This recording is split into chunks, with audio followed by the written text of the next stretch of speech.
中二童聲講環保之動物們的氣候行動。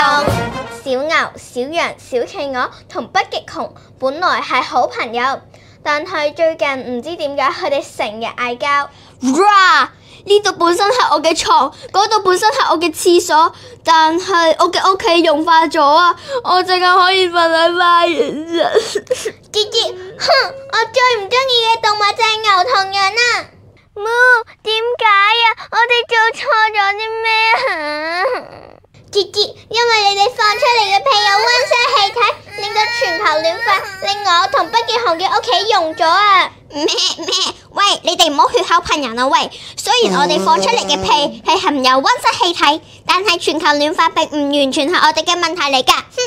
係啊，全球溫室氣體排放有76%係因為能源使用，仲有工業、農業同廢物處理，係人類搞到地球成個焗爐咁熱啊！喂，你哋唔好再嗌交啦！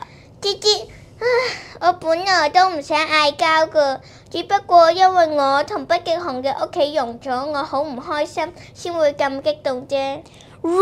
小企鵝唔緊要，你知唔知啊？我嘅家鄉北極嘅冰面面積相比起80年代已經減少咗40%啦。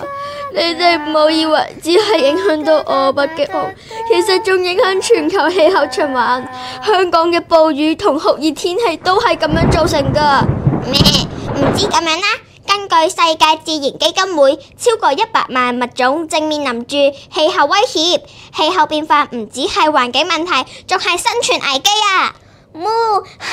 生存危機？我想生活淡啲都唔得。你仲想碳？二氧化碳搞到我哋冇得碳。根據香港天文台，而家全球大氣中嘅二氧化碳濃度係200年嚟前所未見。全球變暖唔單止改變咗氣候同埋生態系統，全球都受到威脅啊！原來氣候變化嘅威脅已經水浸眼眉㗎啦，咁點算好啊？不如我哋去揾貓頭鷹老師問下佢啦。姐，好啊！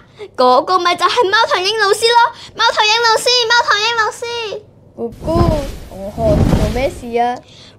貓頭鷹老師，我哋唔知點樣改善氣候啊！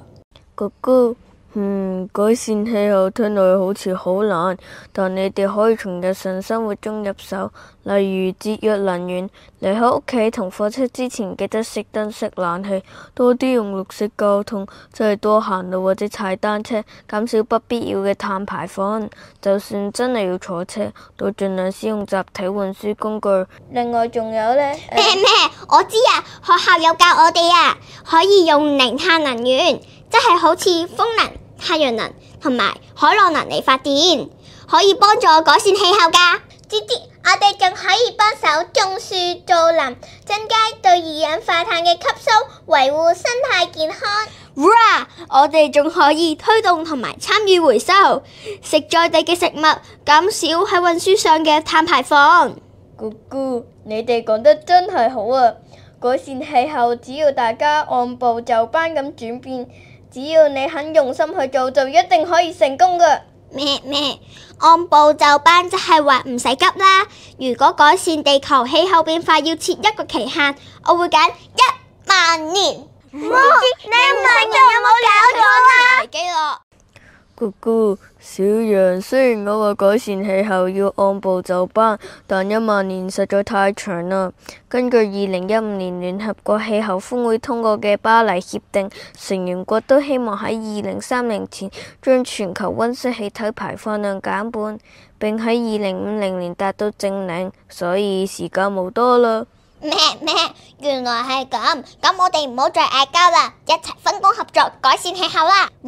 好啊，咁我整啲回收箱同埋廚餘收集桶啦。姐，我要超前部署，返南極整個海浪發電機。姑姑，好，大家一齊組成一個氣候改善小隊，拯救地球。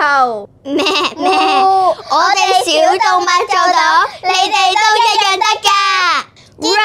大家今日開始為改善氣候一齊努力啦！